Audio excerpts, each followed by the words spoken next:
ako. Yung metabolismo na believe ang wisest. Yung metabolismo sa bilis mag-digest. Yeah, I'm the nicest. Two battles, wildest. Pero hindi to kindness na yung dream match mo, ginawa kong side quest. Oo, wala akong pake. Gusto ko maumay siya. Tanggal yung sungay niya. Tipong pinaghirapan mong ligawan tas tinutime ka.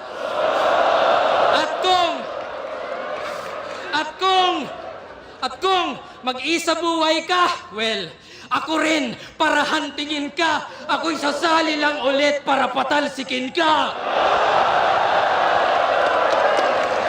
Kaya Ang angas nun. Sasali ulit si GL para lang patalsikin to si Rafian. Hantingin si Rafian. Ganun kanya kaayaw. well, ako rin para hantingin ka. Ako'y sasali lang ulit para patalsikin ka. Kaya makinig ka. Ito na yung round 6. 6 sa pang-6 na battle. Well, edi may call out na kasama. Sa ika-6 yan tatama. 6 dun sa ahon at si Vitrum na bahala. Ikaw, 5 minutes kada round. Yan ay trap you guessed right.